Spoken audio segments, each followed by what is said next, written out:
All right. You know, when the pandemic broke out, it was transparently and cruelly clear that the U.S. was not prepared. It wasn't fully obvious why, in one of the richest and scientifically most advanced nations on earth, we were so unprepared.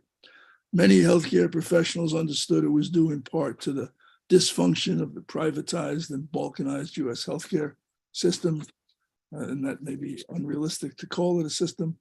But in addition, many of us in peace action, though we understood the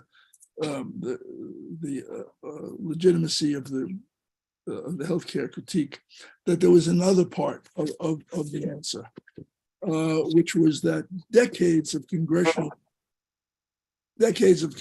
budgets that starved human needs programs such as public health in order to fund the bloated military budget.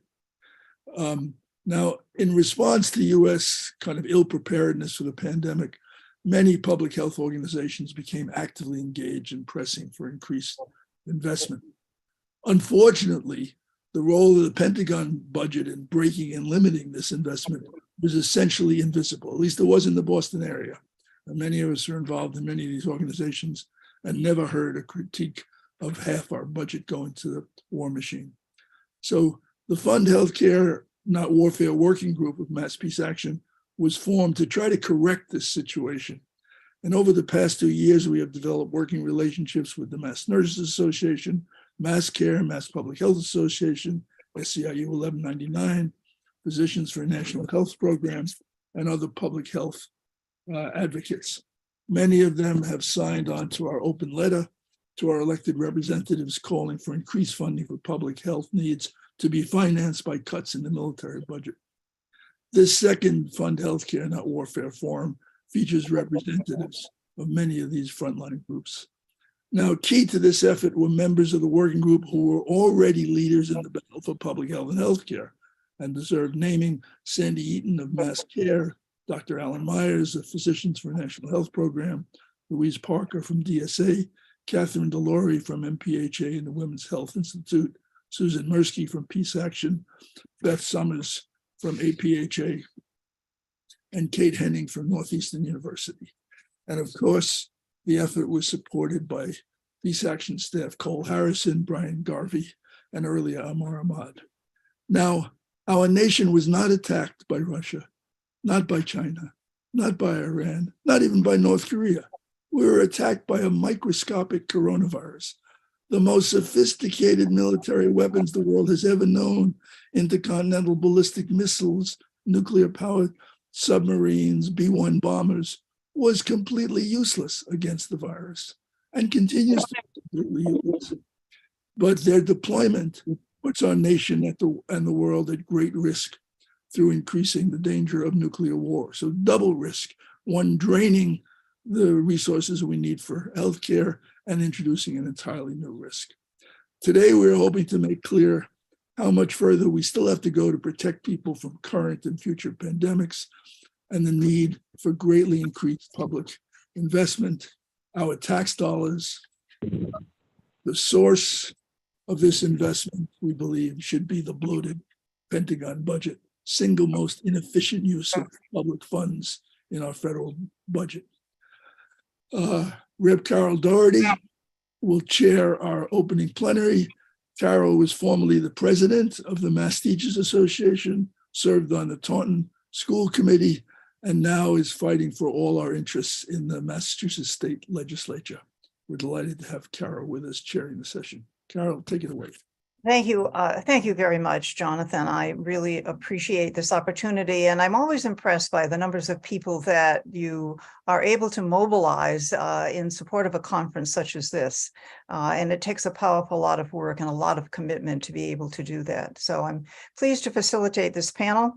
Fund Healthcare, Not Warfare, in the documents that we receive say that this conference will explore the reality that funding critical domestic programs will require powerful mobilization of people and cutting Pentagon spending. Our panelists this afternoon are Lindsay Koshgarian, Deborah Weinstein, and Sally Barnes. I'm going to start with Lindsay and ask Lindsay to briefly introduce herself, and then Deborah, and then Sally, and then I'll explain what the format's going to be. Thank you, Carol. I'm Lindsay Koshgarian. I run the National Priorities Project, which is part of the Institute for Policy Studies. And our entire reason for being is to look at the balance in the federal budget and see what our priorities are and try to make sure that those priorities reflect peace and economic prosperity for everyone, instead of the priorities of war and economic inequality. So I'm based in Northampton, Massachusetts, and I use she, her pronouns, and I'm happy to be here today. Thank you very much. Deborah?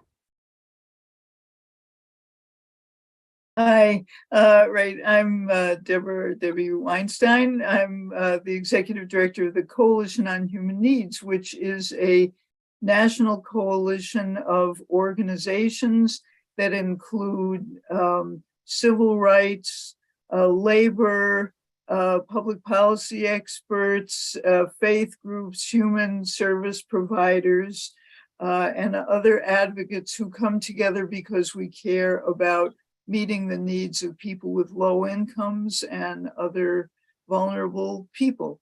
The Coalition on Human Needs is based in Washington, D.C. We have people in our email network, hundreds of thousands all over the country. Thank you. Thank you very much. And Sally?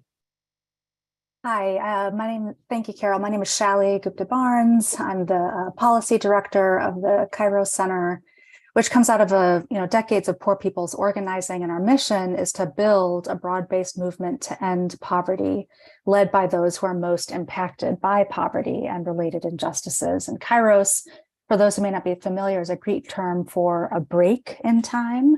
There's chronological time, chronos, and then there's kairos, which is an opportunity, it's a moment of crisis and opportunity when movements have the potential to change the whole direction of society. And part of my work as the policy director is also to be working with the policy director of the Poor People's Campaign, which we co-anchor with Repairs of the Breach, one of the most dynamic social justice movements of our time. Thank you. Thank you, all three of you, and certainly to our participants. We have some very interesting discussion. I'm looking forward to some very interesting discussion. So the discussion will focus on the Congressional discretionary budget from the perspective of our three panelists. They will be given 6 to 8 minutes for presentation, and then we'll open it to questions, a little bit of time at the end. We have a hard stop at 2:45 so that people can get ready to go to the second plenary session. And Jonathan certainly will make us adhere to that hard stop. And just to remind people that when you speak, of course, you have to turn on your microphone. It would be nice if we can see you, but that's your choice. And when you want to ask a question at the end of the presentations, use the raise hand function. So let's start with Lindsay, who will speak about the military programs in the Congressional discretionary budget. Thanks, Carol. Thanks for all of you for being here today. I know for some of us, it's here at least, it's a beautiful Sunday afternoon outside. So thanks for taking that time to be here on Zoom and hear about this. So, I just want to acknowledge kind of why we're here and why we're talking about this today. For one thing, the US is the rare wealthy country without some form of single payer healthcare system. Our lack of a social safety net or an adequate social safety net is also detrimental to health. That means, things like housing instability, food insecurity, the high stress of poverty, all of those contribute to poor health outcomes. And so that's sort of the healthcare part of this. The other reason we're here today is because we also have the biggest military budget in the world. We spend more than the next 10 countries combined. We spend almost 3 times as much as China and more than 10 times as much as Russia, two of what are considered our major military adversaries. And they're nowhere close to us in terms of their military spending. We also ended a 20-year war in Afghanistan, and it was the first time on record that we ended a major war and had no decrease. Military spending actually went up at the end of a major war, and that's the first time on record that we've seen that happen. So these are our budget priorities right now. And the discretionary budget that we're here to talk about today, for a long time, more than half of it has gone to the military. And just to sort of give you an idea of what the discretionary budget is, some of you probably know, but it's responsible for a lot of what has to fit into the federal budget. The big exceptions are Social Security, Medicare, and Medicaid. Those are the really huge programs that are outside of, largely outside of the discretionary budget. And so we're not mostly talking about those today, but we probably will talk about them some. But so much of what has to fit into the discretionary budget is related to health. The most obvious examples are things like the CDC and public health clinics and the National Institute for Health. A lot of our medical research and scientific breakthroughs for medicine, all of that has to fit into the discretionary budget. But it's bigger than that, because health is also determined so much by people's economic circumstances. It's determined by whether you have adequate housing, adequate food, by whether you have adequate employment. All of those things are what determine our health. And so all of those things are also what has to be funded within the discretionary budget. And that means that less than half of this budget is available for all of those things that are such important determinants of health for people in this country. So that's why we're here today. I also want to acknowledge that in the recent debt ceiling deal, the bill that just passed Congress, we saw military spending go from 53% of that discretionary budget, which is already more than half, already a huge amount, but it went up to 56%. And so even if they had kept overall spending the same in the discretionary budget at the cap that the deal adhered to, if it had stayed at the same 53% breakdown, that would have meant $48 billion more for other purposes that would be available for things like housing and education and nutrition programs and medical research and public health and all of those things. So it's a big shift of priorities in the wrong direction. I also want to acknowledge that, we're talking about military spending here today, but I want to acknowledge that there are big parts of the budget that are not strictly military spending, but that are also not available to those other programs. And one of the biggest ones is actually veterans health, which is a large program, but it is growing tremendously in size. And the reason that it is growing so tremendously, one of the big reasons, is because we've had 20 years of war and we have veterans with such dire needs from those wars. So without saying that we should take any money away from that, clearly we owe it to those veterans to take care of their needs. But we do need to make sure that going forward, more of a part of our national conversation about getting into wars is about what we owe to the people who we're sending to those wars, and why that's why that should be a deterrent to us sending people into wars of choice or wars that are completely unnecessary, like our last wars have been. So that's a big part of the budget too, veterans health. And that's another thing that we have to account for, but obviously takes up a big part of the pie and makes it so that not everything is available to everyone. We've actually looked to see, if you look at the military plus veterans programs, plus detentions and deportations, plus law enforcement, policing, and prisons, everything that we call militarism in the federal budget, it actually adds up to 62% currently, and that's going up under the new debt ceiling deal. So that means that there is less than 2 out of every 5 discretionary dollars that's available for programs that include, primary and secondary education, housing programs, childcare programs, federal disaster relief, environmental programs, scientific research, medical research. All of that has to fit into less than 2 out of 5 federal dollars.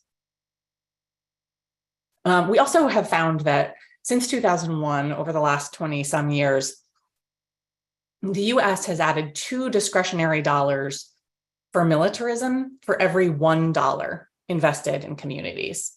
So it's growing at a a much faster clip militarism that compared to investment in healthcare and communities and education and housing and all of those other things. Which brings me to the debt ceiling deal and where we are now. So we all know that Congress just signed and passed this budget that will put caps on spending for the next 2 years. And a few things about that deal, just because a lot of the coverage and a lot of the discussion has been about sort of spending versus saving in the federal budget. And I just want to make clear that that's not what this budget is actually about. For one thing, the Republicans in the House who forced this deal refused any kind of revenue increases. So no increase in taxes on the wealthy, no increases in taxes on corporations. That was not allowed to be part of this deal. And if you were really worried about our national debt or spending, that would be something you would consider. So that's the one thing. The other thing, of course, is the big increase for the Pentagon in this budget. And the budget gives a $28 billion increase to the Pentagon, or 3% increase to the Pentagon and nuclear weapons. And since that's already more than half of the discretionary budget, if you were really looking to cut back on spending in the discretionary budget, you would have to look at the thing that accounts for more than half of it. And instead they added to that. 1 minute, Lindsay, 1 minute. Okay, thank you. So clearly that's not what this is about. So in my last minute, I'm just going to go over a few of the ways that we could cut Pentagon spending that would actually probably increase security in the world and for us instead of making us less safe. One is weapons programs, things like the F-35 jet fighter that is that will be an almost $2 trillion program by the time it lives its life out. Things like nuclear weapons that we're reinvesting in right now and have abandoned a lot of our nuclear treaties instead of continuing to pursue those, even though it's a difficult time for that. Another is to reinvest in diplomacy. Right now, we spend 16-to-1 is the ratio of what we spend on military spending to diplomacy. So we need to shift that ratio. Another is contractors. Half of the Pentagon budget goes to contractors every year, big corporations. The majority of it goes to the top 5 military contractors.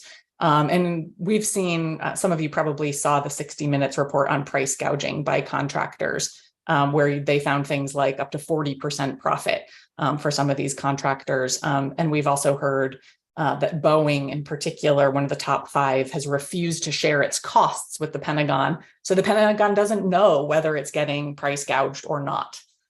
And then finally, our military presence in the world, the 750 military installations that we have around the world, and the counterterrorism activities that are still going on in dozens of countries are things that we don't hear about very often, but they're tremendously costly and they are not important for our security. So thank you. I know I'm out of time. Oh, thank you. But so much more to be told. Thank you for that presentation. Our next speaker will be Deborah Weinstein, focusing on the civilian programs that are represented in the Congressional discretionary budget. Well, Lindsay talked about some important perspective on this, which I would have expected she would, since she has the wonderful holistic view. I want to focus, if all our needs were being met with the current amounts we're spending, then we would say, fine, we don't really need to worry about increasing these programs where Congress has to appropriate the money annually. And if they don't, that's what we mean by discretionary, if you're not familiar with the lingo, that every year, if Congress does not appropriate certain levels, we risk a government shutdown by October 1st, when they have to make some kind of decision. Well, I don't think we believe, and I sure don't, that we are meeting the needs today. I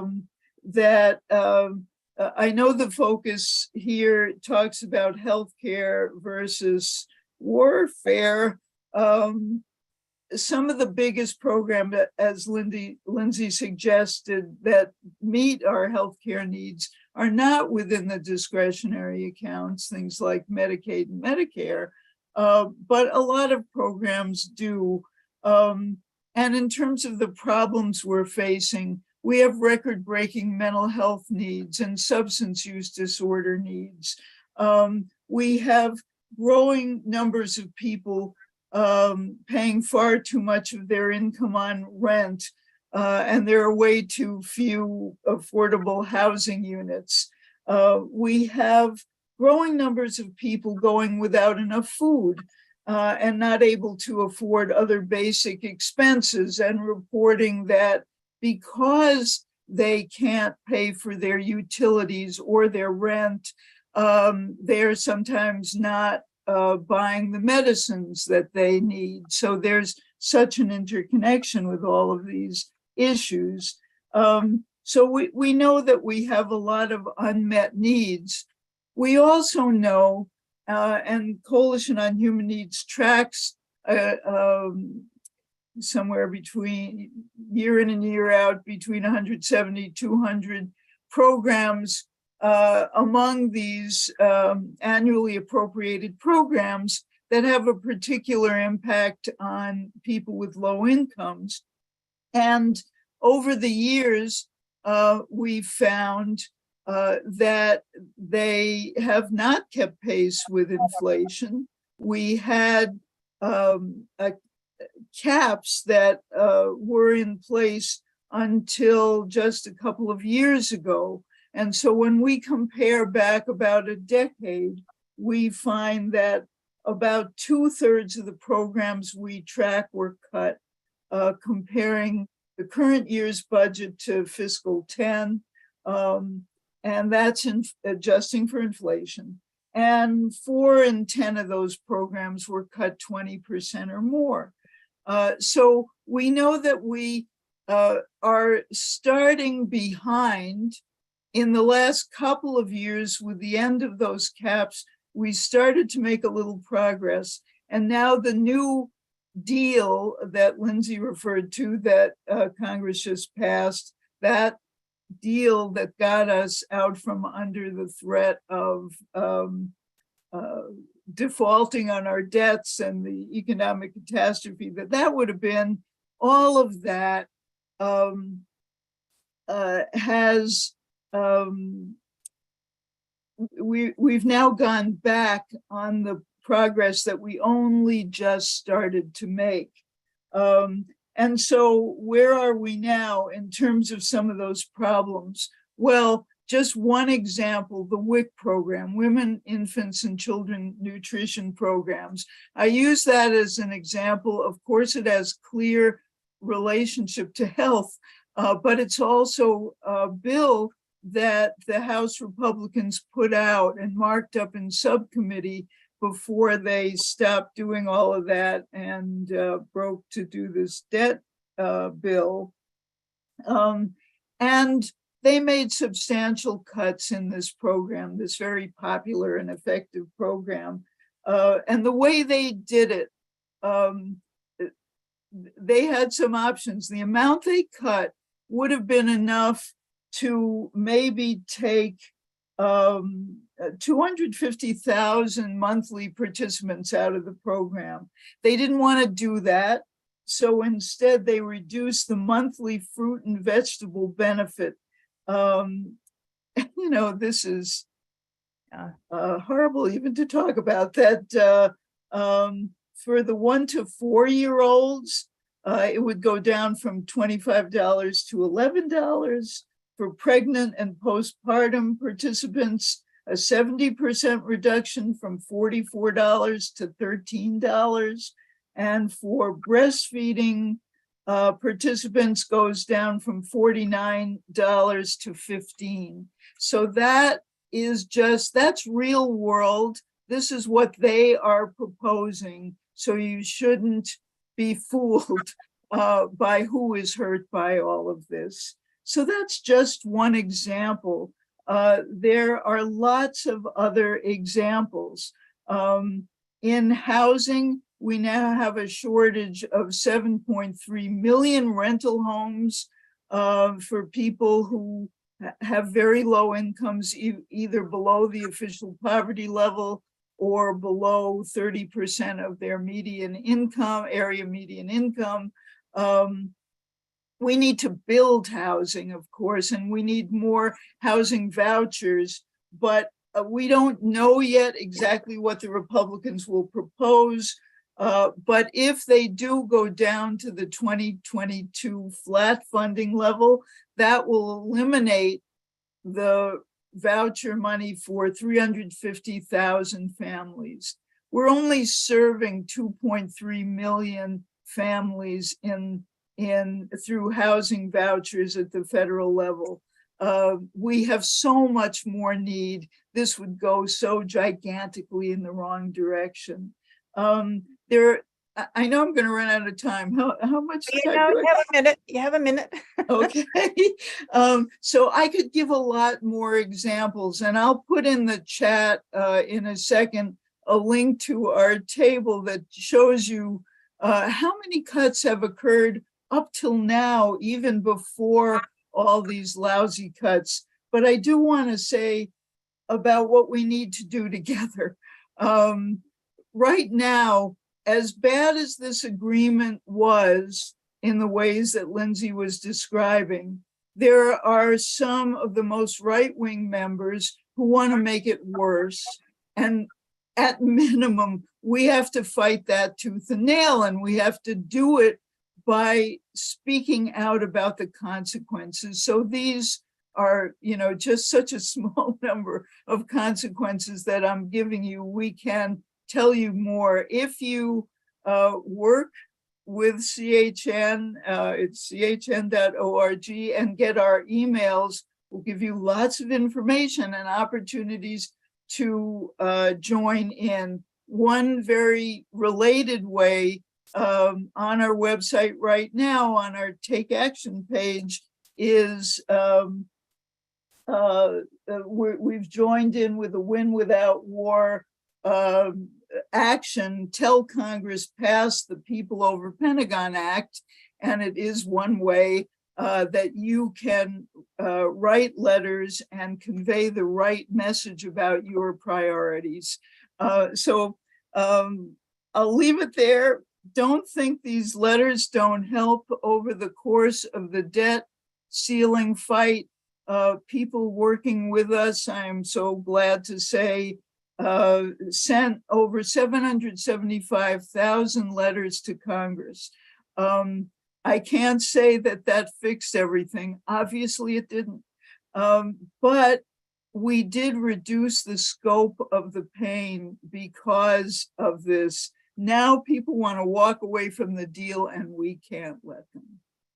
Yeah, so those data points that you share are frightening. And I think that in the interest of transparency, it's so important for the public to be aware, and our responsibility to share that information, which is what you're doing. Thank you very much, Debbie. I appreciate that. And so we have, sorry, Sally, speaking about the moral budget that lifts from the bottom in relation to the congressional discretionary budget. So thank you very much. Thank you, Carol, and Shally with the H. No, that's okay. That's okay. Yeah, I mean, I always appreciate the chance for us to be in conversation with and to learn from, learn from the work that Lindsay and Debbie and so many other people have been doing on the, these two sides of our spending. Hold on one second. Over the past few years, at least from the perspective of what the Poor People's Campaign has been focused on, what we've been focused on in our work is seeing, how when so much political will goes into raising military spending, it really compromises the political will that goes into raising the spending that we need on human needs and healthcare and these other programs that actually, provide safety and security for our communities. And to see over the past few years through the pandemic, the most effective anti-poverty programs of of the past 3 decades be expanded and then eroded, just making it harder for people to access the things that we do need, whether, by shrinking those budgets again, by taking away those expansions, or by implementing work requirements that just make them harder to access those benefits. While, as Lindsay said, just this ramped up military spending, the continuous excuse to spend more always on war and weapons of war and training militaries and police around the world on how to war. It all reflects our values as a nation, and those values, I think, are pretty far from where people actually are. Before the pandemic, there were 140 million people, that's 40% of the country, who were poor or one emergency away from being poor in the nation. And, in the 2020 elections, 1/3 of the electorate were those poor and low-income voters who did not vote for a return to normal. They voted for something that was going to improve their lives. And that promise has not been met. On a continuous basis. It was improved temporarily, all those improvements are now gone. And so, early on during these, one of the things that came to mind as I was thinking about the session was early on during these, a couple months ago around the debt negotiations, there was talk about veterans losing their benefits to balance, to make sure that the budget was balanced. And of course, that didn't happen.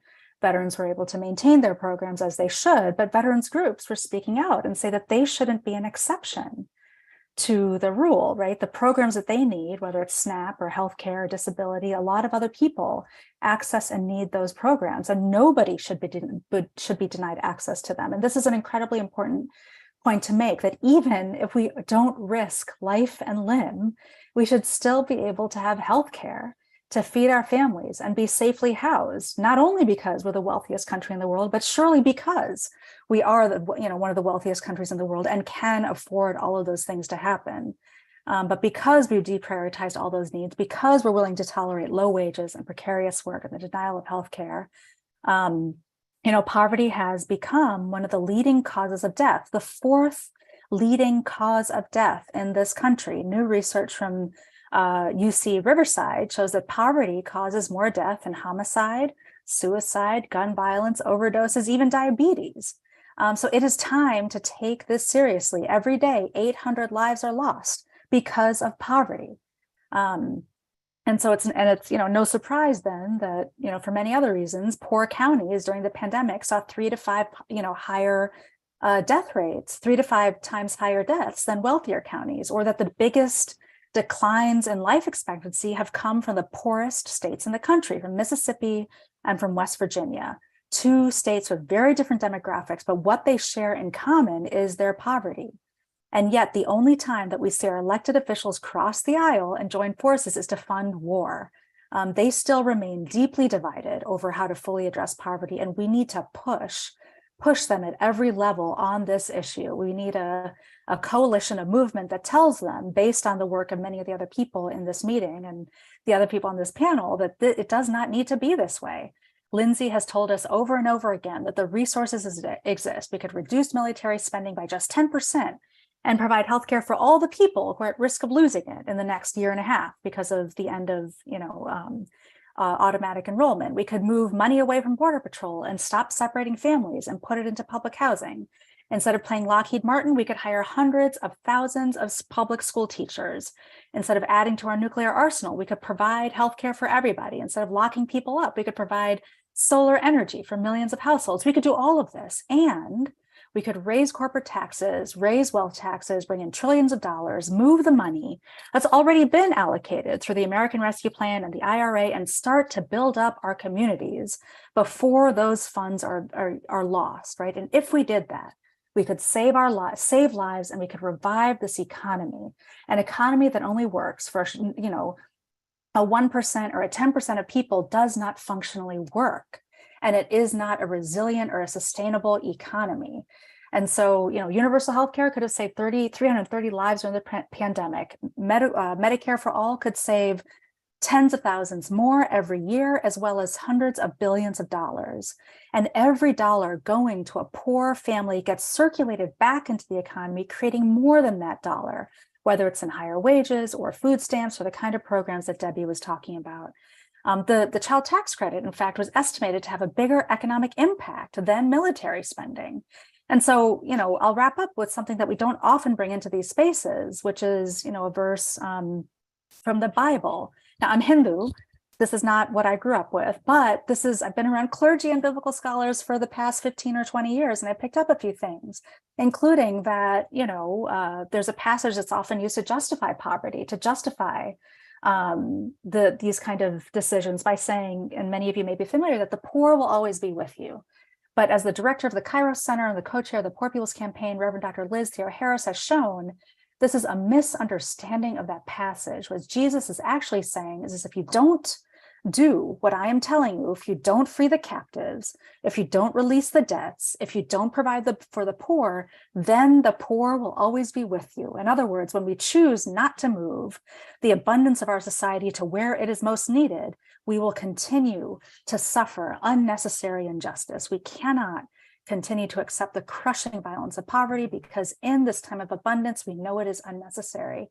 And as people committed to peace and justice, this is our call to end poverty, 1 minute, to end systems of violence, and usher in the society we know is necessary and that is possible.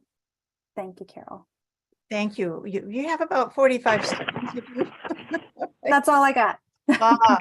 This has been such a powerful conversation, and the information, I thought I knew a lot of things, but as a legislator, one who is looking at policies in the Commonwealth to alleviate the burden of poverty, as you've pointed out, this information is so critical to the work that I am trying to do along with my colleagues. So thank you very much for that. So we have, let's see, Jonathan, we have 6 minutes to the hard stop at 2:45, where folks will move on to the next plenary session. So does anyone have any questions for our panelists? If you do, raise the raise hand function and just state your name and a line about what you represent before you ask your question. You can direct your question specifically, or you can just ask it generally and one of the panelists will answer it. Bonnie has her hand raised. Bonnie Gorman. Please. Microphone, Bonnie.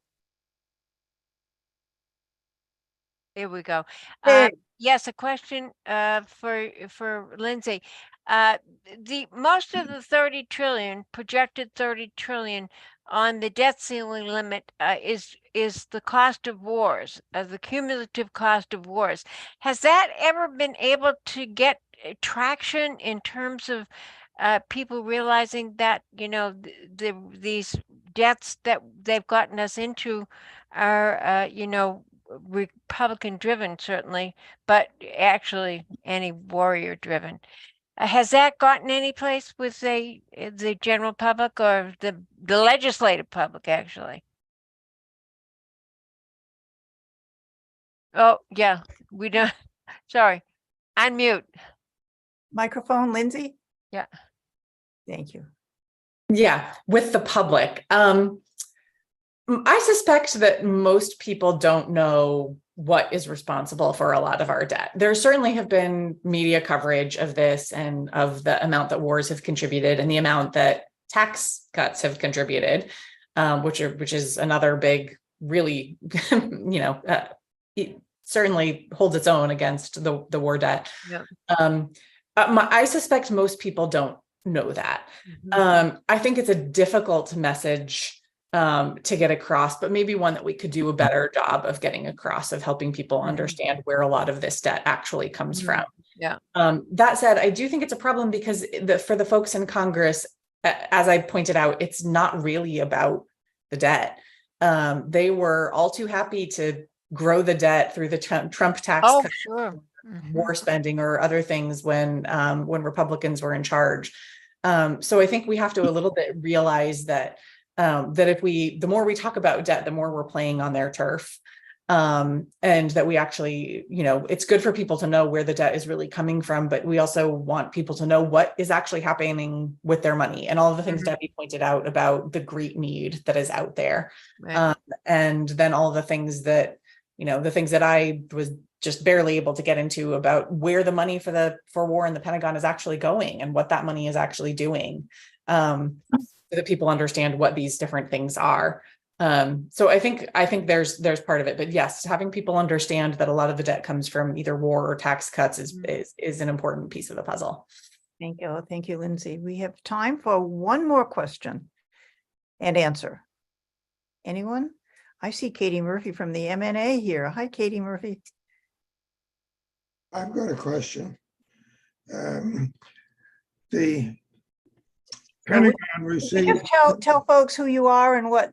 My name is Bill Rood. I'm an export control consultant, and my question has to do with COVID-19 vaccines versus warfare expenses.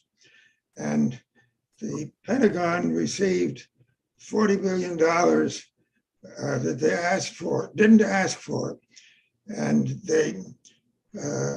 that money should not be kept by the Pentagon because they didn't ask for it. It should be used to finance charitable vaccines for the half of the world's population that doesn't have it yet. I hope that can be. I tried to persuade Mr. Fuccia to do this, but he didn't get around to looking at it. I thought this was an opportunity to get people who would really think in these terms to use what the appropriation has already been made for a healthcare for the worldwide population rather than for warfare. Thank you. Thank you very much for that. Any final comments? We have about a minute. Jonathan? So apropos of the point about people not knowing that the debt was driven by the military budget, in my experience going around and giving talks on this subject, many people think that the Pentagon budget, they don't know quite where it comes from, but it's somewhere up there. And they don't realize that those dollars are there, the actual tax dollars that they send to the government. And no agency of the government in 100 years has ever written back to taxpayers saying, this is how we're spending your money. Now, Rep. Doherty has sponsored a bill in the Mass Legislature, the Budget Transparency and Taxpayers' Right to Know bill, that's very straightforward, just as the state treasurer shall inform residents how the state is spending their state income tax dollars and how the federal government is spending their federal income tax dollars.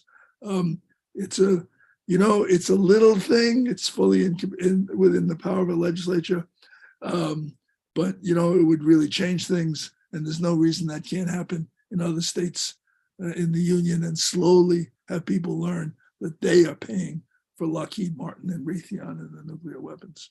Thanks. Yeah, so we are at the witching hour, as one might say. So I have enjoyed spending these 45 minutes with you, listening to our panelists and learning a great deal more. You know how it is when you enter these conferences, you say, oh, I know that stuff. It just reinforces what I know. No, all new stuff, all new to learn. And thank you very much for that. Thank you. All right, thank you, Rep. Carroll, and our early panel. Sandy Eaton, who is here. Where are you, Sandy? Long time retired from the nurses and longtime leader in healthcare advocacy, is going to chair our second session. Take it away, Sandy. Thanks very much, Jonathan. I'm very pleased and particularly proud to be facilitating this particular panel, which is focused on the struggle of nurses. And for this purpose, I'll say that I consider Suzanne Gordon an honorary nurse. Thank you. I've known each of these participants for decades, literally, and been in struggle often in the same trenches. Katie Murphy, I first met when she was I believe, chair of the Board of Selectmen, the select board of the town of Framingham, which is now a city. She served very well her constituents, all of them, not just the elite, and was booted out of office, fighting the good fight. And we're very pleased to honor her at the Massachusetts Campaign for Single Payer Healthcare Awards a meeting early on. She served in the League of Women Voters of Massachusetts. She served in that capacity on the board of the Mass Campaign for Single Payer Healthcare, and it was an officer. And she's as a critical care nurse at Boston's Brigham and Women's Hospital. She's rose through the ranks, shall we say. She's president, proud to say my president of the Massachusetts Nurses Association, and has fought the good fight through through pandemic, through strikes, through a hell of a lot. So we'll look forward to hearing from her. Suzanne Gordon, I first met on the steps of the Massachusetts State House in Boston, where she spoke at a rally against the early transformations of healthcare in Massachusetts along the lines of market fundamentalism, the neoliberal changes that put profit ahead of people in our healthcare system. And she's written extensively, both in terms of the rights of women in this divided society, in terms of nursing. I think she wrote the definitive book on the fight for nurse-patient ratios, and especially zeroing in on the state of Victoria and the state of California and so forth, and has for a number of years now been foremost fighting around preserving and expanding healthcare access for veterans. And certainly Deborah Berger and I go back to the days of fighting our way out of the management-dominated American Nurses Association and working to build a national voice for nurses. I especially remember the Canadian Federation of Nurses Unions Convention in Vancouver in 2009, where US and Canadian nurses came together and grappled with some of our common issues. And certainly, I imagine she's back refreshed from the Prince Edward Island biennial convention of the Canadian nurses very recently. So without further ado, let's tackle all of these big issues. Katie Murphy, please. Thank you so much, Sandy. It's an honor to be with, such august members of this panel, and before I jump right in, as you said, I'm the president of the Massachusetts Nurses Association, but I'm also a critical care nurse at the Brigham and Women's Hospital. And I have to give a shout out to one of the panelists in the following panel, Dr. Steffi Woolhandler, whose daughter, Katie Himmelstein, was a leader in organizing the 2,500 residents and fellows at the mighty MGB, who won their election on Thursday, 75% yes vote. Tremendous work. We can't say enough. So I just had to acknowledge the great work being done by the next generation, right? So, I just want to jump in and talk about some of the work that we're doing in Massachusetts. And certainly, we've worked with our sisters and brothers all over the country, certainly with the work of Suzanne and the work of Deborah and NNU. We have, as I said, 25,000 nurses and healthcare professionals across the Commonwealth. We're in hospitals, visiting nurse associations, public health departments, and state agencies. And every day we experience the harm that's inflicted by a political system that prioritizes corporate profits and military spending above the safety and well-being of our patients. As a prime example, there's indisputable evidence that placing limits on the number of patients a nurse has to care for at any one time would reduce patient harm and save money. And this topic has been the subject of decades of peer-reviewed research. Nurses supported in overwhelming numbers. Data from the Health Policy Commission in Massachusetts shows our current nursing crisis is not a matter of nursing supply. It is about nurses being exhausted and morally injured by caring for too many patients. one study among hundreds. Researchers at the Center for Health Outcomes and Policy Research at the University of Pennsylvania School of Nursing examined nurse patient assignments at 87 hospitals in Illinois. They estimated that if all Illinois hospitals staffed at levels recommended in pending state legislation of not more than 4 patients per nurse on medical and surgical units, more than 1,500 deaths could have been avoided and over $117 million saved per year, just among Medicare patients alone. The hospital industry said it spent $1.5 billion on temporary healthcare workers in 2022. The cost of implementing safe patient limits, as described by the Health Policy Commission in 2018, would have been between $674 and $949 million.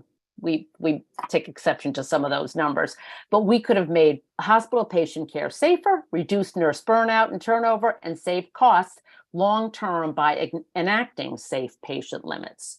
Yet despite the clear benefits of safe patient limits, our system values short-term financial priorities ahead of patients and their caregivers. For-profit hospital corporations are constantly on the hunt for ways to hike their stock prices and distribute profits to executives and shareholders. Understaffing as a cost-cutting strategy hurts patient care quality, and these corporations close essential healthcare services despite community outcry. Almost every nonprofit hospital in Massachusetts is now part of a giant corporation. These hospitals act just like the for-profits, except that they use their profits to build ever larger administrative functions, seek endless expansion, and pay their top executives millions. They have also cut staffing to the bone even before the pandemic. These corporate nonprofits identify hospital services that are not profitable and close them, even if the Department of Public Health deems the service necessary. Our healthcare system is unfortunately following a corporate business model emulating Wall Street firms driven by short-term profits, not patient safety. As a result, access to essential and basic healthcare services has declined across the Commonwealth and across the country as well. The disparity between hospitals continues to grow, creating a system of haves and have-nots, resulting in the loss of essential services for some communities, particularly those serving the strategically marginalized and the most vulnerable. The proposed closure of Leominster Hospital's maternity unit and the 32-bed Morton Comprehensive Addiction Program located at Morton Hospital in Taunton are just 2 recent examples. The healthcare system's relentless focus on profits and growing profitable service has left us with large healthcare deserts where patients struggle to find transportation to maternity and mental health services. Many of the new services being opened, especially in mental health, are for-profit and may not serve all patients regardless of insurance status or ability to pay. Most hospitals in Massachusetts receive at least half their revenues from tax dollars, including Medicare, Medicaid, taxpayer-funded grants, loans, subsidies, and waivers on local, state, and federal taxes. Yet legislators and voters are largely in the dark about the nature and scope of hospital financial holdings, including how much money hospitals store in offshore accounts, or why hospitals don't keep their excess funds in Massachusetts banks. A review of financial holdings in 2019 showed that hospital corporations across Massachusetts had placed at least $1.6 billion in the Cayman Islands and other well-known offshore tax havens. Rather than use this money for safe staffing or preserving essential services, the corporations kept it in a place where there are far less restrictions on its use. When the pandemic hit, many of these same hospitals cried poor, laid off or furloughed workers, and further cut staffing levels. At the same time, hospitals CEOs in our state are paid excessive salary packages that bear no relationship to the quality of care and patient outcomes, like readmission rates or infection rates, where our hospitals rank among the worst in the nation. As the Boston Business Journal reported last year, many Massachusetts hospital executives saw their pay rise during the height of the pandemic, including executives at Mass General Brigham, B.I. Lahey, UMass Memorial Healthcare, Boston Medical Center, and Dana-Farber. All the executives of those organizations were given pay hikes on top of multi-million-dollar salaries, even as some of them froze worker pay and retirement benefits. As healthcare costs continue to grow for individuals across Massachusetts, and it becomes harder and harder to access local quality healthcare services, people deserve to know how their tax dollars are being spent. That's why we've introduced the Hospital Profit Transparency and Fairness Act, co-sponsored by Senator Michael Moore and Representative Josh Cutler. This bill would require hospitals to be transparent about their financial holdings and other activities. It would assess any hospital receiving taxpayer dollars that has an annual operating margin above a specific predetermined cap. It would also assess any hospital receiving taxpayer dollars that provides a compensation package for its CEO that is greater than 100 times that of the hospital's lowest paid employee. These assessments would be deposited in a newly created Medicaid Reimbursement Enhancement Fund to increase Medicaid reimbursement rates to eligible hospitals. This would limit excessive CEO salaries and limit and claw back excess profits to ensure that taxpayer dollars are dedicated exclusively to safe patient care and necessary services for all communities in the Commonwealth. The public has a right to hospital financial transparency, just as the public has a right to safe and effective hospital care. Those two ideas are strongly connected. The hospital industry and our government leaders must prioritize and invest in safe patient limits, a safe workplace, and the preservation of essential maternity, mental health, and other healthcare services. We will continue to lose nurses and patients will continue to suffer if we do not limit corporate profit taking and put our hard-earned money where it belongs, at the bedside. Thank you. Thank you so much, Katie. And thank you for also mentioning the interaction between public transportation and access to healthcare. Particularly impacts communities of color in urban areas where all the money goes into commuter rail, where mostly most of the clients are white. Thanks very much. Suzanne. Thank you so much. Thank you for having me. I'm thrilled to be with my colleagues and friends from NNU and the Mass Nurses Association. I'm here representing the Veterans Healthcare Policy Institute, which is a think tank that I co-founded and on which I serve as a senior policy analyst. And we are dedicated to preserving the Veterans Health Administration, not only as a provider of care for veterans, but also is a system that most people sadly don't know really actually serves us all through. The VA is the teaching hub, the hub of the American professional education, healthcare professional education training in this country, the second largest research powerhouse that produces research that serves us all, not just veterans, and also its fourth mission, which is to serve as backup to the nation's healthcare arrangement. I always hesitate to call it a healthcare system, healthcare arrangement in times of national, local, and regional emergencies. And you know, there's a tremendous amount of parallels between the VA and nurses. I spent 35 years trying to make nursing visible to a broad public. And when I started working on veterans healthcare, in part, I was attracted to learning more about the VA healthcare system because it actually does team-based care, which gives nurses and non-physician staff a voice in healthcare decision-making. And I was really struck when I began to delve more deeply into the VA about how the parallels between the VA and nursing, because nursing is the largest profession in healthcare, and yet nobody knows really what nurses do. It kind of took a pandemic to give people a brief glimpse, and nurses were heroes, you know, for a time. Of course, now we're back to, you know, kind of business as usual, as Katie has explained. And the VA is the largest healthcare system in the nation. Everybody knows it's there, but nobody knows what it does. I mean, you ask people, I bet you people on this call, have never heard of the VA's fourth mission, didn't know it was the biggest research hub in the nation, critical to healthcare professional training. And it's also the largest employer of nurses. And I would argue, even though it needs to be improved, and unions like NNU and AFG and so forth are struggling to improve it. It is one of the systems, and perhaps the only, that really gives nurses a voice. Now, some people could say that's a low bar compared to other healthcare systems, to other healthcare institutions.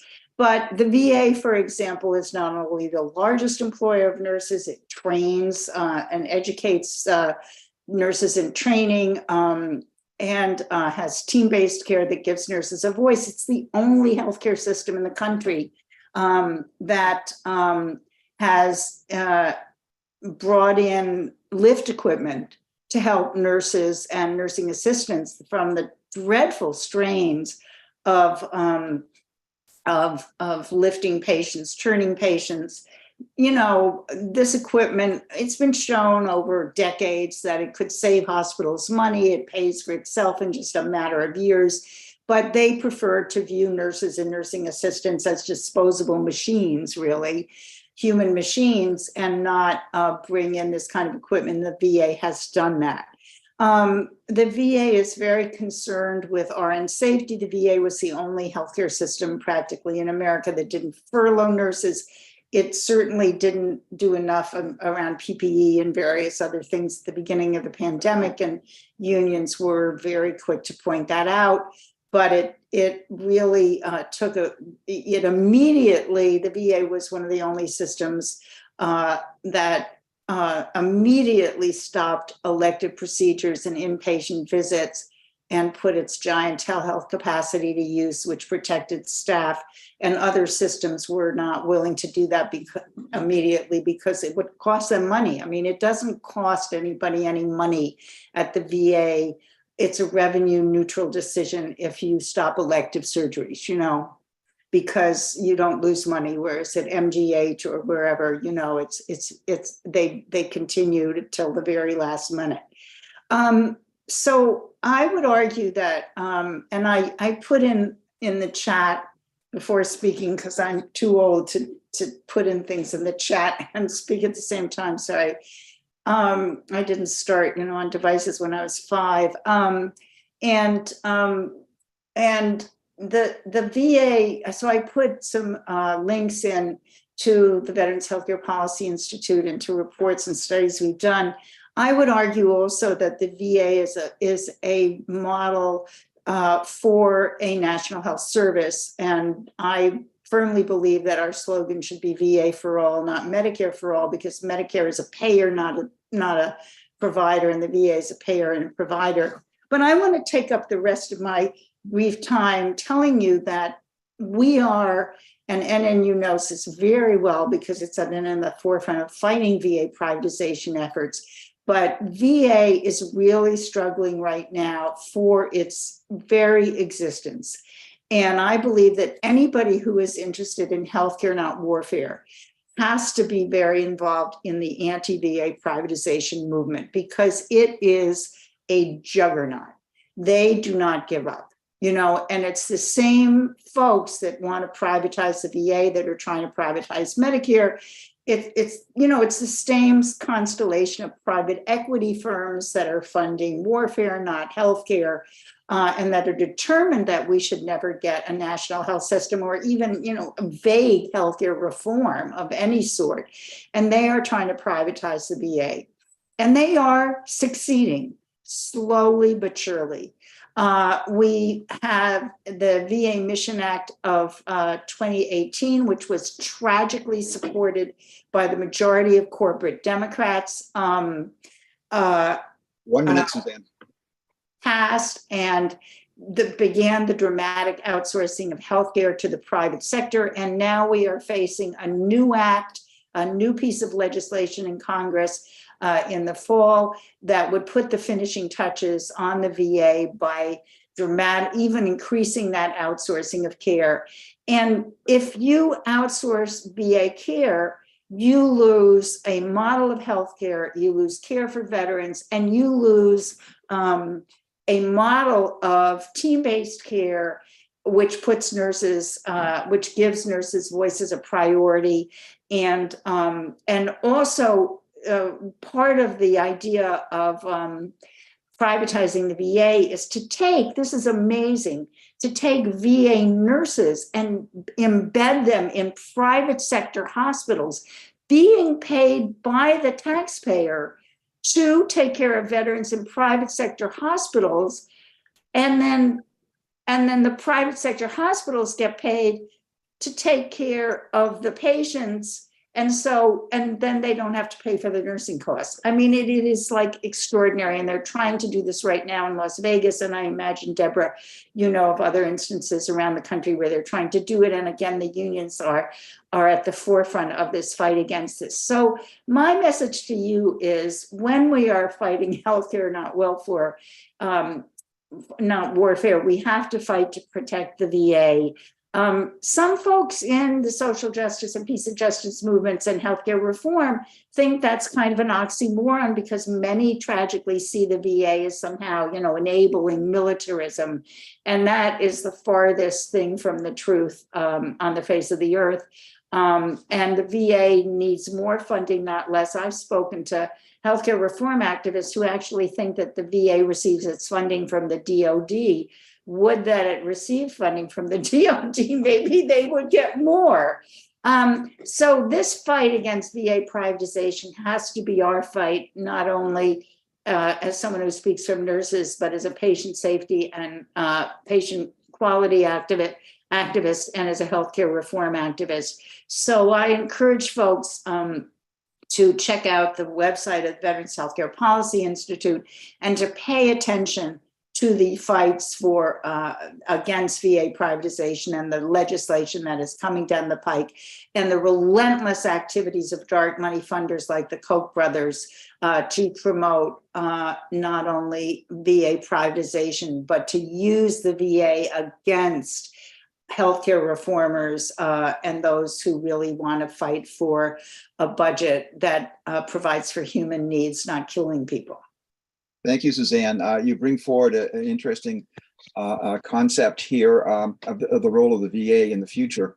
A couple of years ago, Karen Higgins, who was the president of the Massachusetts Nurses Association at the time, and a co-president of National Nurses United, came back from a conference and started talking about Medicare for all and also VA for all as a model to look forward to. And I know in a later panel this afternoon, I believe we'll get into that question a little bit also, but that's intriguing also because finance capital has so penetrated every aspect of healthcare in this country, including in Massachusetts, that we need to think big against this huge adversary. Deborah, as a co-president of NNU, you have much to tell us. So please, Deborah, go ahead.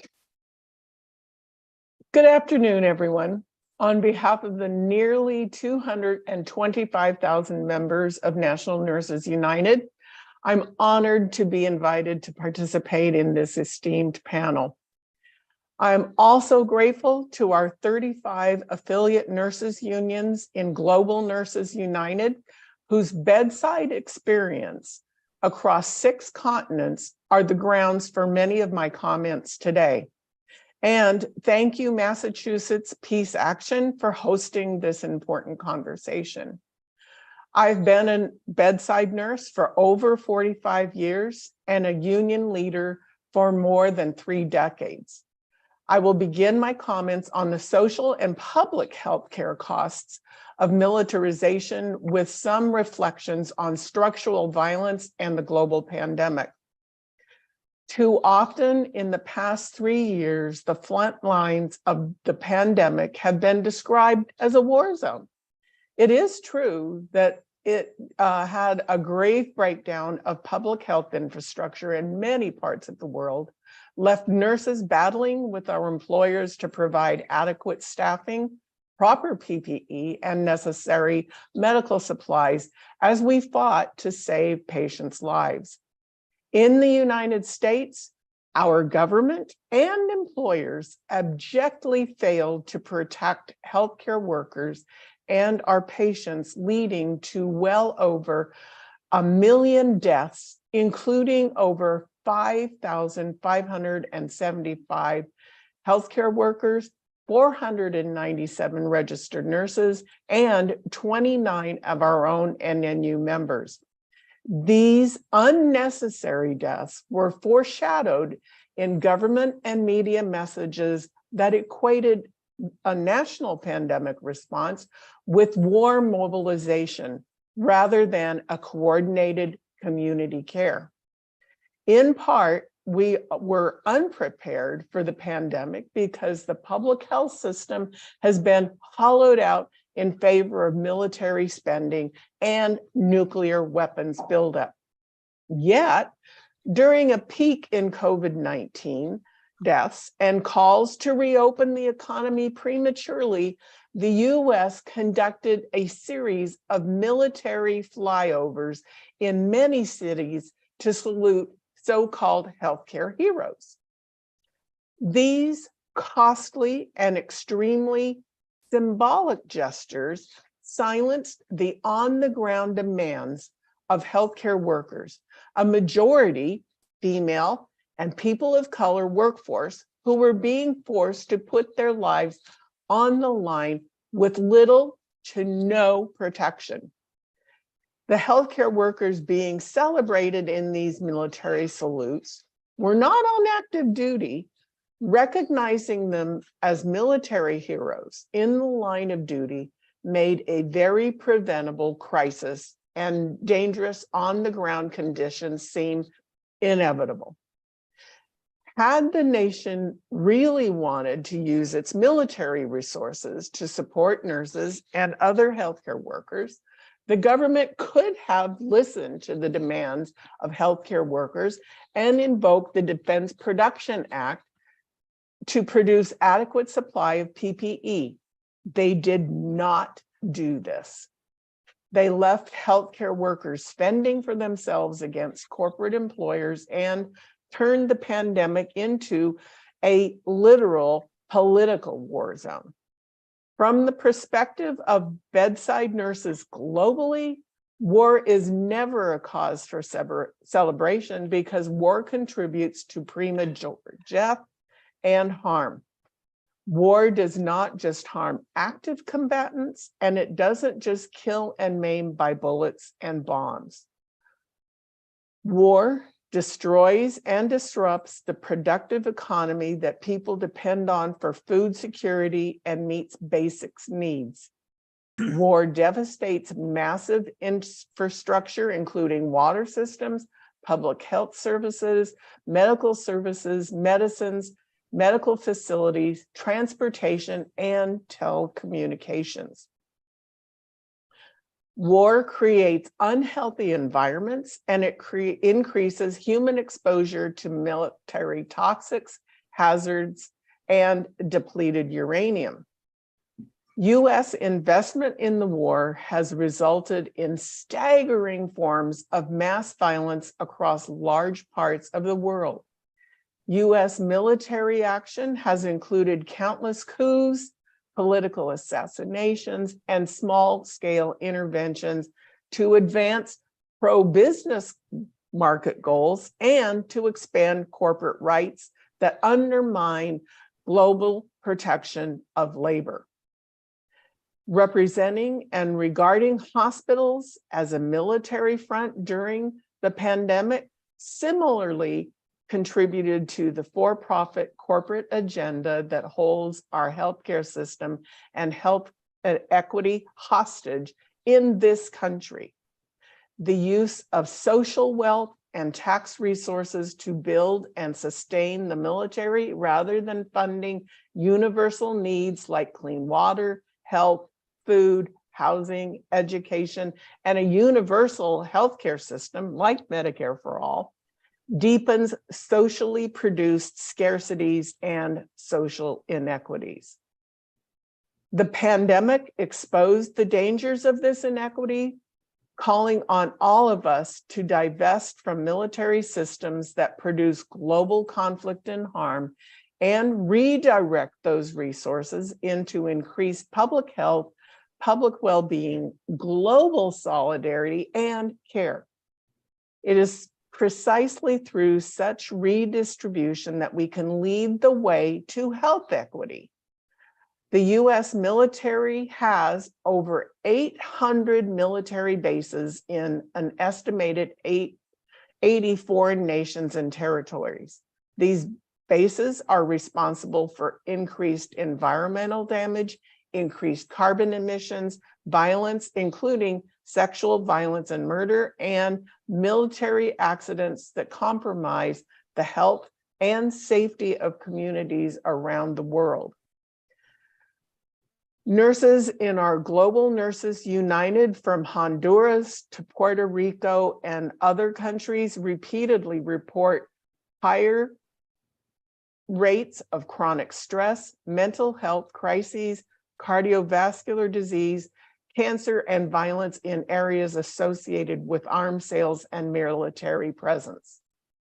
Half of the US government's discretionary budget goes to military spending and weapons buildup, while vast numbers of people lack adequate health care, education, housing, and other basic needs.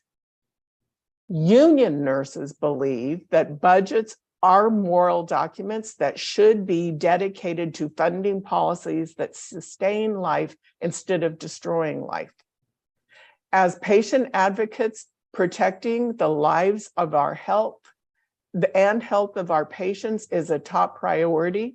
This is why we put our union power behind fighting for policies that put resources into sectors of the economy that are focused on nurturing the health, welfare, maintenance, and protection of all people. Right now, excessive military spending is starving the care economy.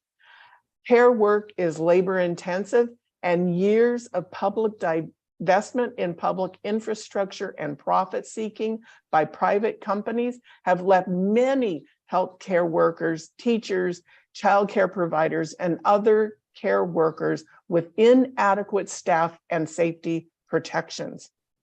There are over 4.4 million RNs with active licenses in the United States, but only 3.2 million currently employed as nurses. Since the beginning of the pandemic, nearly 1 in 5 healthcare workers in the US have quit their jobs due to exhaustion, unsafe conditions, and moral injury. The last 3 years have been a public health nightmare, and the continued gutting of public health continues to turn our healthcare system into a disaster zone. At National Nurses United, we invite groups to get involved in our fights for Medicare for All and our fight for patient protections and healthcare justice through our nurse advocacy network. Local groups can also get involved in state nurses unions fighting to improve patient health at the bedside and in our communities. Thank you all, and I will put our links to our campaigns in the chat. Thank you so much, and particularly I want to thank you for making the connections globally and the connections between militarism. The U.S. has over $1 trillion a year spent on vehicles of repression. The Pentagon, militarized police forces, courts, jails, and prisons, you name it, surveillance agencies and so forth. So we really need to turn the country around, and thanks for pointing us in the right direction. We have a couple of minutes left. If any participants have a specific question to one of the panelists, or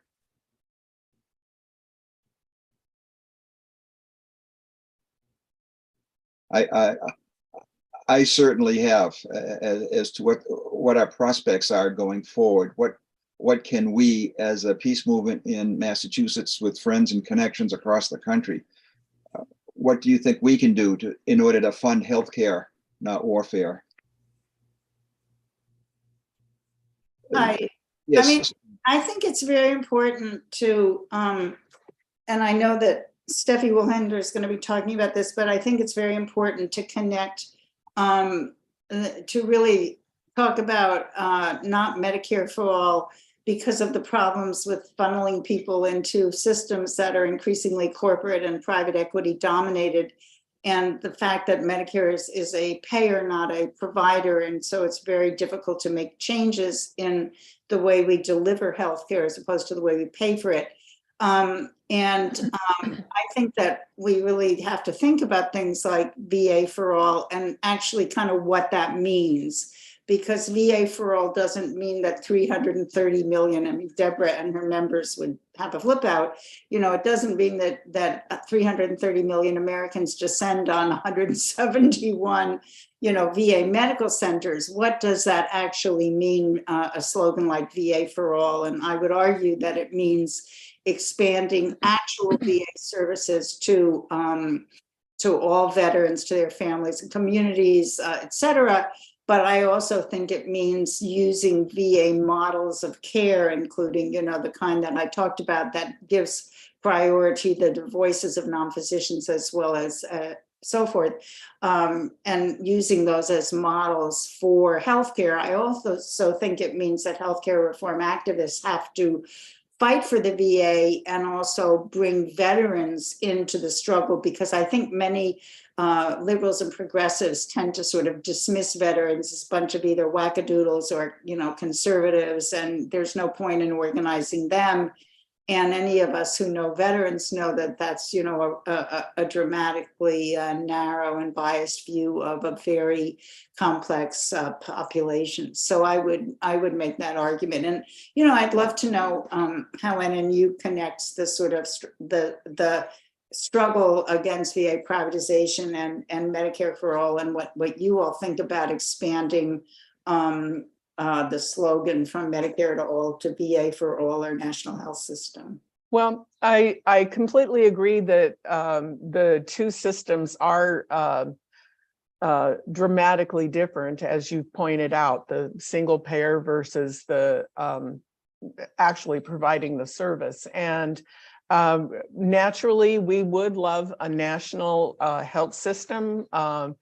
But we're right now concerned that we've finally been able to educate enough people so that we have more than a majority of both Democrats and Republicans that now understand that Medicare for all is the way to go.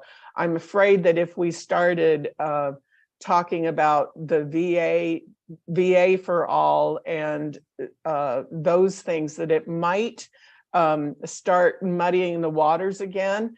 And I could see how we could, once we had Medicare for all, because we would be bringing in the VA, then move to a system where there would be a public healthcare system, and put the pressure on the politicians to do even more and provide a true national healthcare system.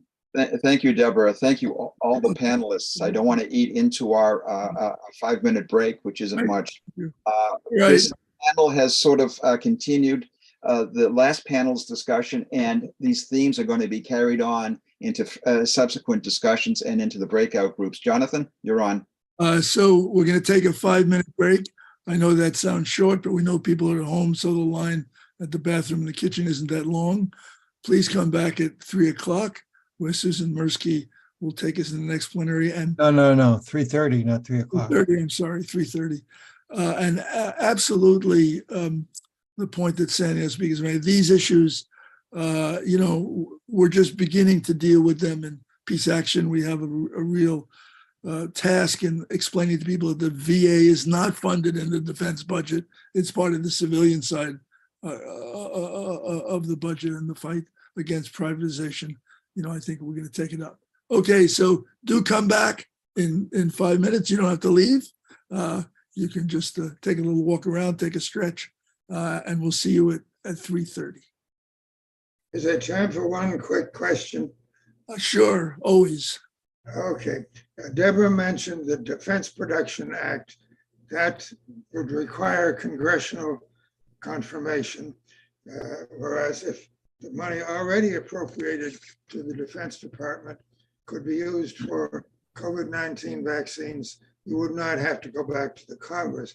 But there are 3 different international agreements which the United States is party to, which are being violated. And one of them is the World Trade Organization intellectual property protection, which the regulations of which explicitly permit each WTO member like the US to invalidate all vaccine patents. This would make it impossible for Moderna and Pfizer to charge these unconscionably high prices. And the other You should join our vaccine access breakout, where we'll be explicitly discussing the patent laws and restriction on vaccines. Okay, let's give people a chance to break and come back at 3:30. Jonathan, can I ask you a question? Sure. Okay. What with the breakouts, are we doing the thing we usually do where someone takes notes and then at the end gives the notes back? We're not. We have no formal report back, but Okay. breakout is welcome to. No, that's okay. I volunteered and I was trying to figure what did I volunteer for. Not to worry. Not to worry. Good. I'm glad to hear it. Thanks. Hello. May I ask a quick question, please? I have joined this webinar by phone, and I would love to get the names of all the panelists. If you could tell me briefly who they are. I have their first names, but I don't have their last names. Or is there a place I can find that on the web? Yes, the publicity for this event listed all of the panelists. Okay, thank you very much.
Well, I see it's 3:30.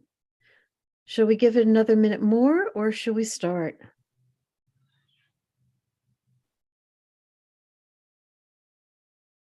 I think you should give it 1 more minute myself.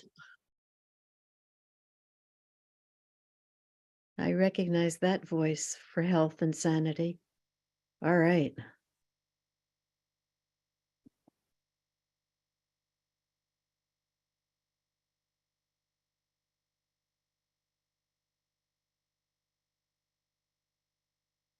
Well, if you have a minute, there's 2 other international agreements violated by the United States in this COVID-19 vaccine high price problem. One is the Biological Weapons Convention, which the State Department controls on the export of vaccines financed by the Department of Defense, clearly violate. And another is the Australia group, which agreed that vaccines exports should never be controlled at all. You said it. Right. Right. All right. Absolutely. I'm going to call us back to order.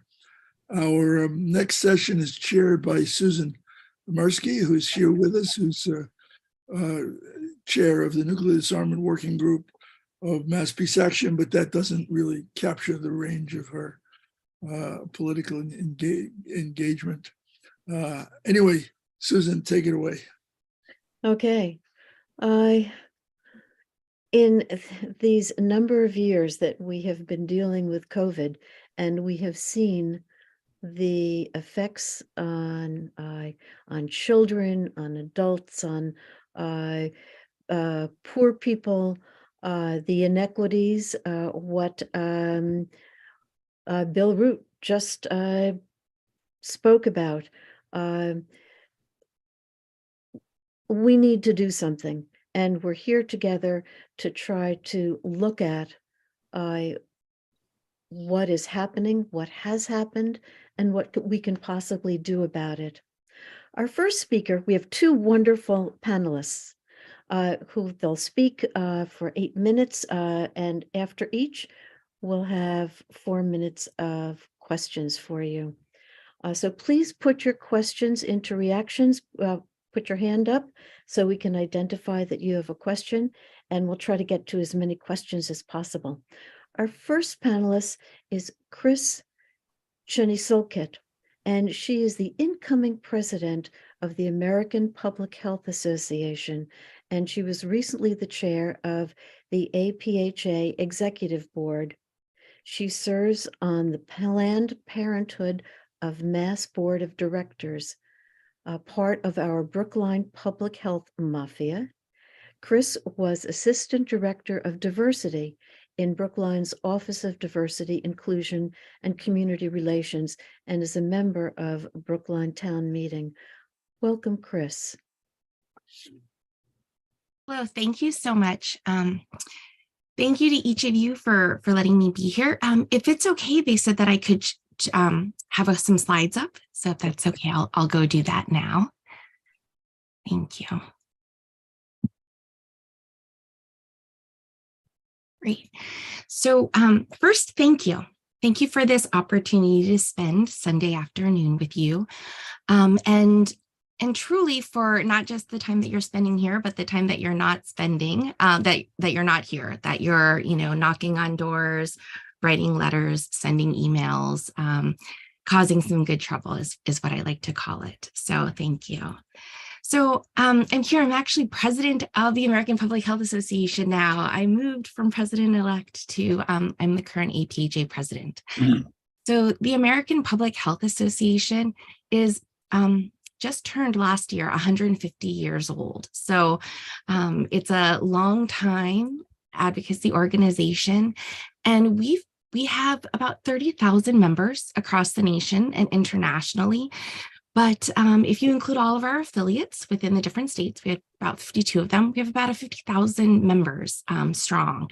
And we're here to advocate at the national, federal level for improving our public's health. So, this is an honor for me to be here to talk to you a little bit about our APHA's 2023 advocacy priorities. So, we have them up here. Now, granted, I want to put a disclosure out that there are a number of things that are not listed here on these bullets. But of course, APHA has members and our leadership team that is out advocating for a number of things, for example, mental health services. But we did have to hone in on some priorities. And so these are those for 2023. So the first I want to note is APHA continues to seek to increase and protect funding for vital public health agencies like the Centers for Disease Control and HRSA, Health Resources and Services Administration. These two agencies, as you well know, are the backbone of our federal public health system, and they provide valuable resources. I won't repeat everything that's said because I think I probably only have maybe 7 minutes left. But I know in all of the other earlier speakers, they talked about the ways in which other funding has gone and how we should really be funding healthcare, right?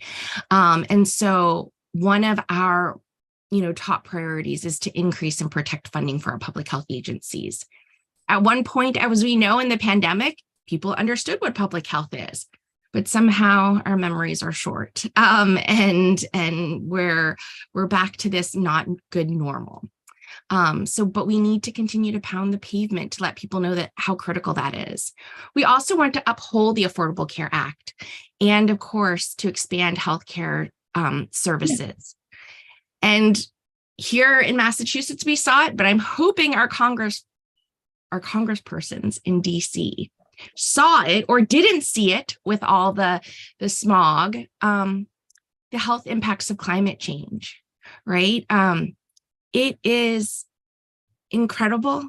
It is critical that we address these impacts and that we make it a priority for us, and we put our money there too to make actual active change. APHA wants that.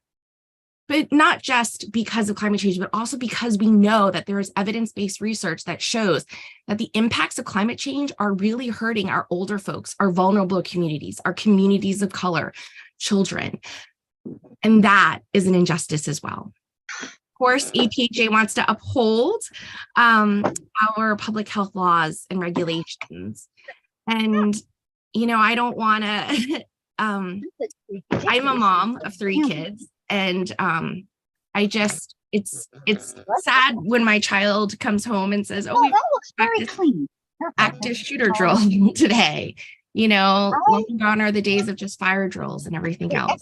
But we need to address our nation's gun violence epidemic.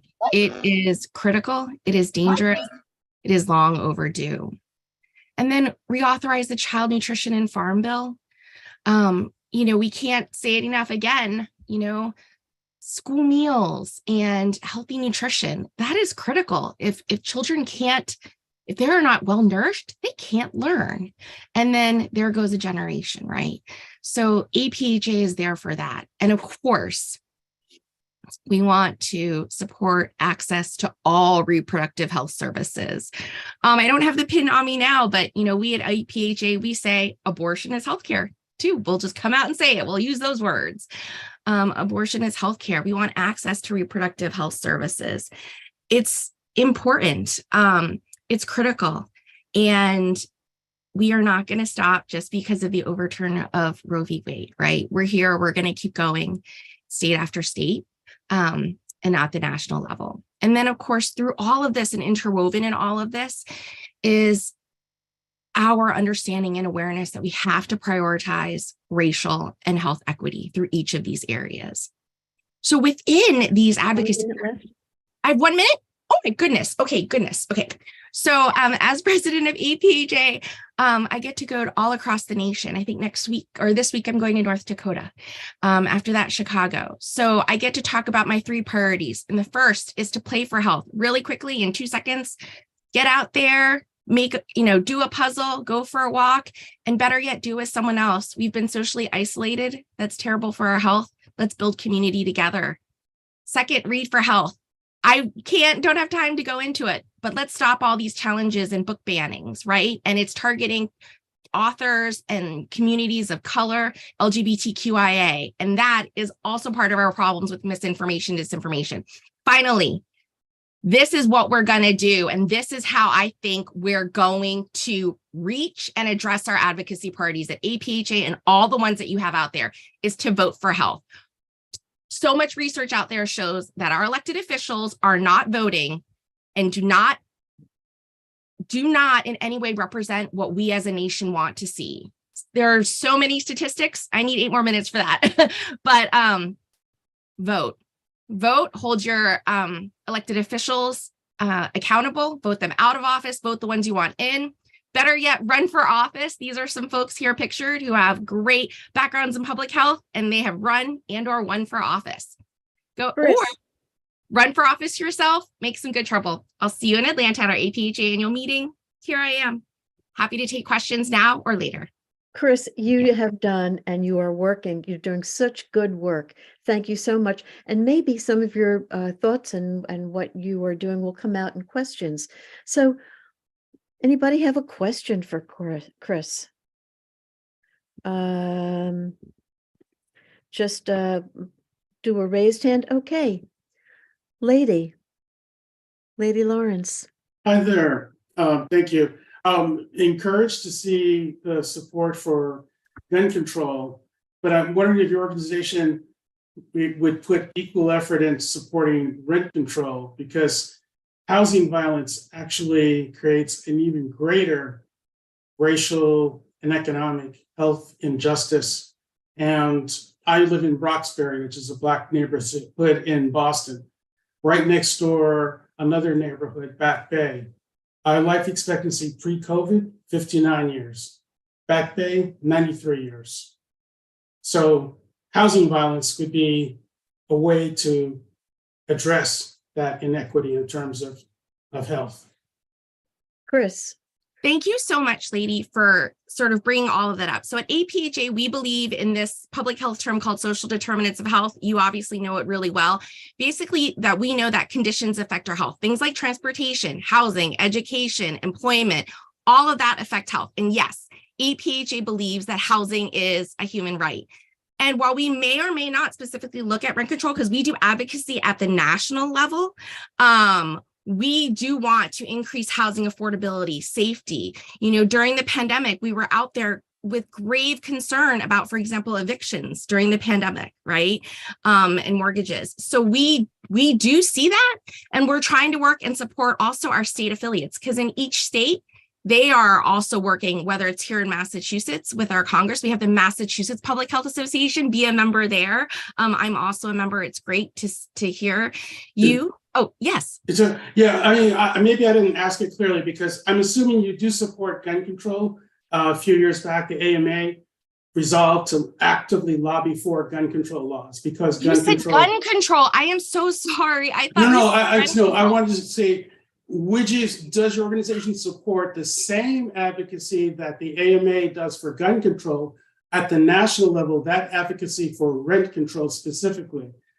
Because that prevents the evictions, it prevents people becoming unhoused, and it does much more than many of the other things that are mentioned in terms of increasing the life expectancy of Black people in this country. Okay. Because 40% of the unhoused people are Black, and we are not 40% of the nation's population.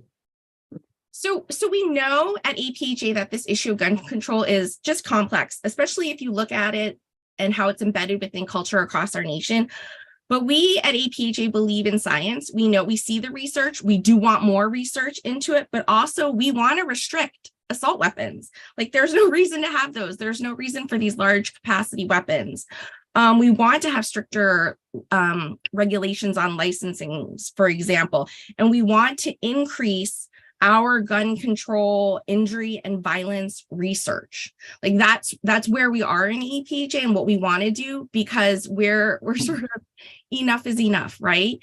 And so we have our own registered lobbyists at APHA who are there working at Congress to do that. Thank you. And it is one of our main advocacy priorities on a slide. Thanks so much. I see Joan Goddard. Yes. Hi.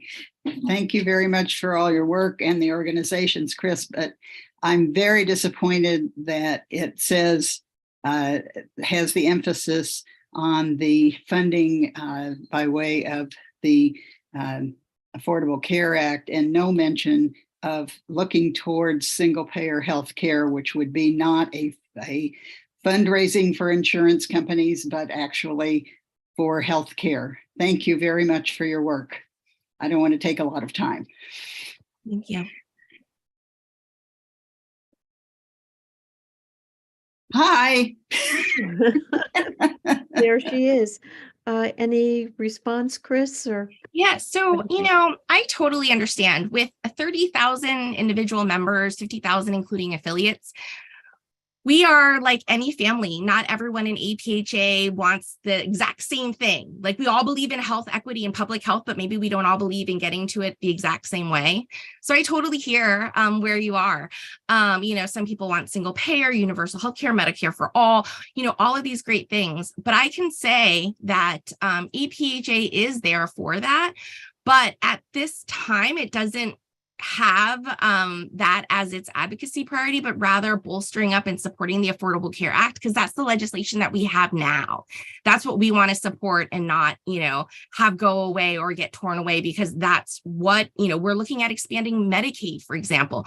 We're trying to deal with the issues that are in front of us now. Not to say we don't have members within our organization who are out there looking at the things that you're talking about, for example. I mean, we saw in the pandemic, employer-sponsored healthcare. Oh my goodness, that's just not healthy, right, for our nation. We're gonna have to stop. We're gonna have to stop there. You're doing so much good work. Thank you so much for your voice and for your activity.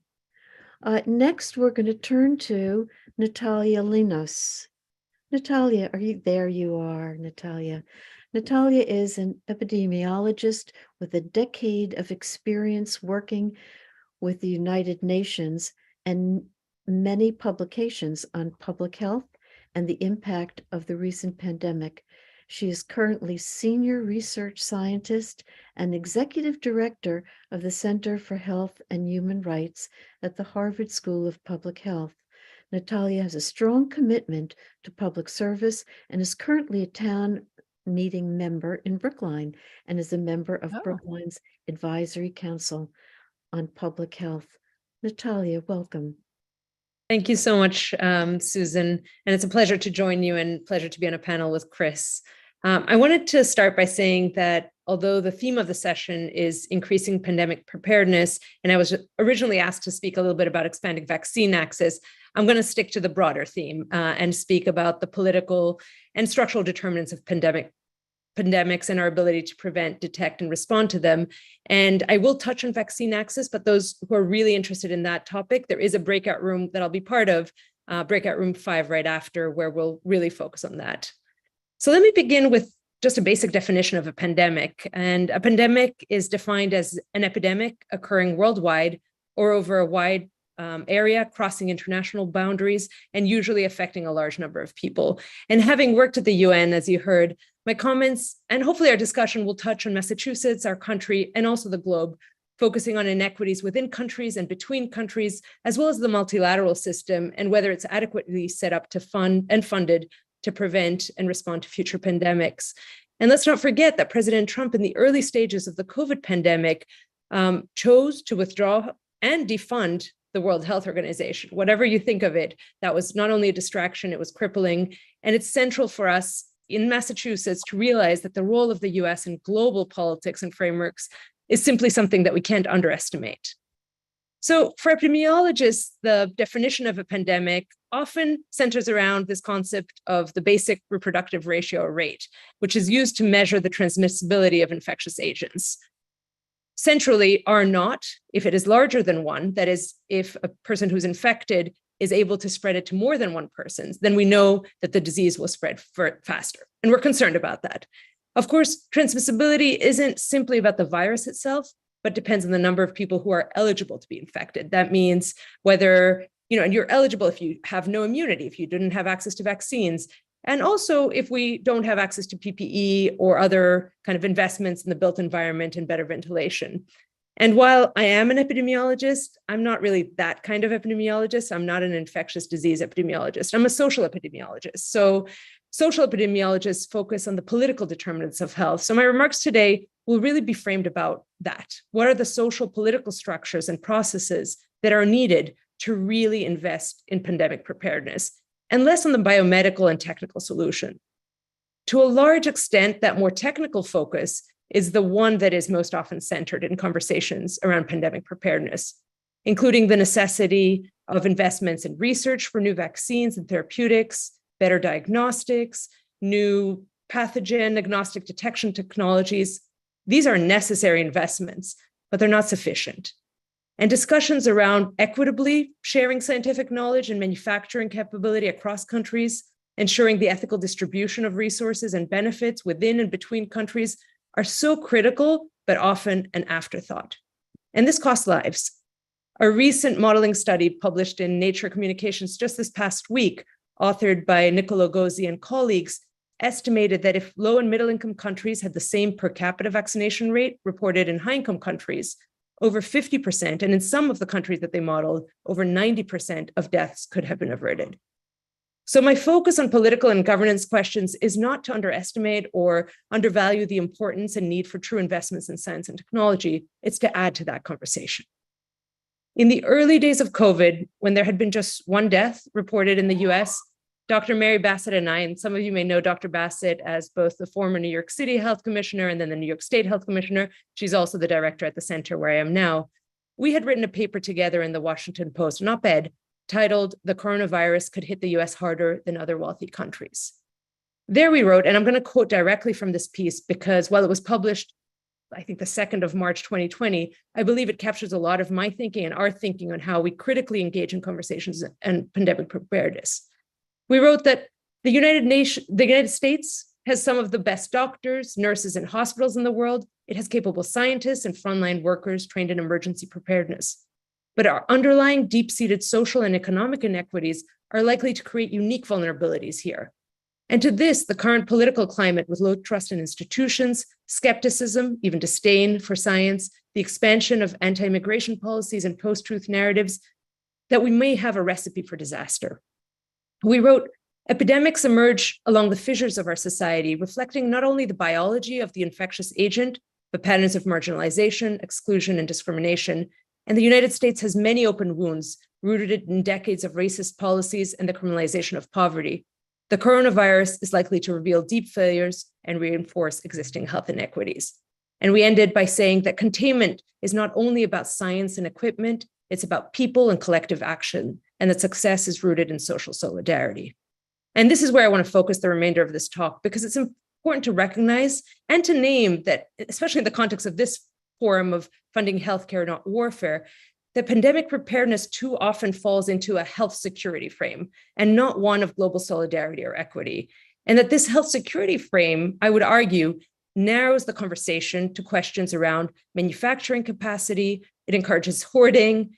It's aligned with vaccine nationalism that we saw. It incentivizes and rewards responses that prioritize speed over equity and has many other limitations and unintended consequences that we can talk about.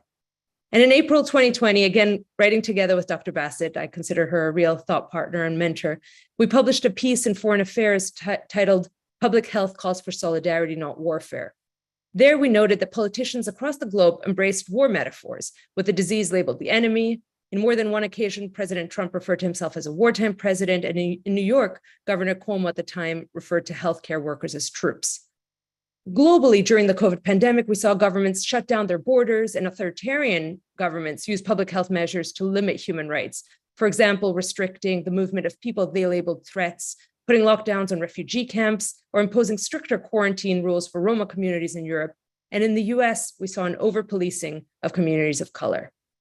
So the question that I would like to pose today for our conversation is, what would a frame of solidarity and equity bring to the conversation? How would investments in pandemic preparedness look different if not framed as solely investments in health security? But of course, I want to acknowledge that the security frame may be necessary and strategic to use given the current way we fund our military, as we have heard today, and the security apparatus.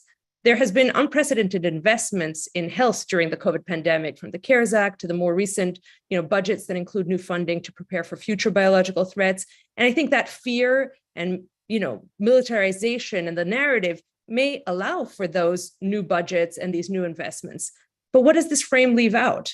And for one, drawing on the experience here in Massachusetts, where does community organizing and community power fit in? We saw that community-led efforts were necessary to close both vaccination gaps, but also information gaps. Addressing stigma, fear, and legitimate mistrust, investing in place-based and culturally appropriate responses, promoting solidarity and collective action instead of individual responsibility and blame are all important and often completely absent from pandemic preparedness conversations. And at the global level, I have been following the work of the Independent Panel for Pandemic Preparedness and Response, which has produced a number of reports and contributed to publications in journal that really does emphasize the need for political leadership and international rules, technical leadership from the WHO, but also independent monitoring, as well as adequate funding, both for preparedness in other countries and surge responses. And at the global level, I have one sentence and I will stop. Okay. At the global level, the two instruments that we just need to know are being discussed is the new revised international human rights regulations and a new pandemic preparedness treaty. And with that, we need to be there. The WHO and the UN requires a strong US. And so I'll stop there. Sorry, Susan. Now, it was fascinating and so true.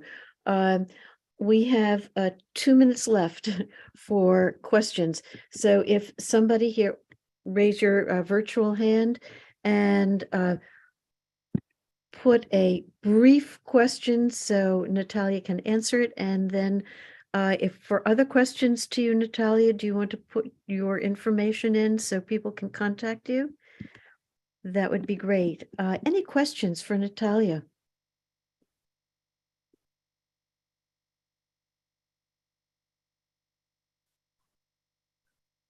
You said it all, right? Now we just have to vote for you for Congress, right? Thanks, Susan. I was just elected to school committee in Brookline, so I have that additional role. So school committee and town meeting, I think, is enough with 3 kids too. Congratulations. Thank you. Thank you. Thanks. Thank you. Well, both Chris and Natalia, thank you so much for weaving in the thoughts about COVID, about these diseases, and how our country can be doing better and where our resources should really be going, not for war, but for health. Okay, Jonathan. All right. So the next section is breakouts. We are going to be put our capable behind the scenes Executive Director Cole Harrison will do some magic, and we will all suddenly appear in hopefully the correct breakouts. Takes a few minutes. Some people get lost and have to put in. And so we'll wait for a few minutes, and then maybe at 4:02, 4:03, all the chairs can launch your breakouts. We stop automatically at 4:45 and are returned to the plenary for the final plenary. Okay, good luck. Keep your fingers crossed as we go at warp speed into the breakouts. Okay, here we go. So for those who registered at the last minute, the system does not record your preference to a breakout, so you should choose a breakout. You should click on Join Breakout and then choose which one you wanted.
So if you don't know how to get into your breakout, try putting in the chat the breakout you want to be in.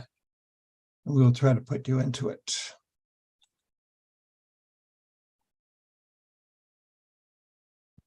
Heather Clark went to state legislation.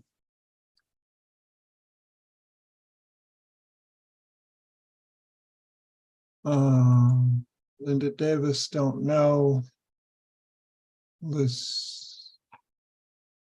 Lucy Hitchcock.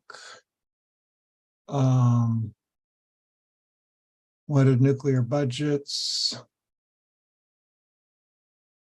Okay, so we're just left with Cheryl and Linda. Pretty smooth. Yeah. That's the smoothest one ever. Yeah, that's pretty good. Linda, which breakout did you want? Well, she's still coming. She's multitasking, I think. Right. Cheryl, which Can breakout wave did to you her. want? Cheryl, which breakout did you want? Cheryl, are you there? Linda, are you there? Oh, you gotta unmute yourself. I just asked you to unmute, so.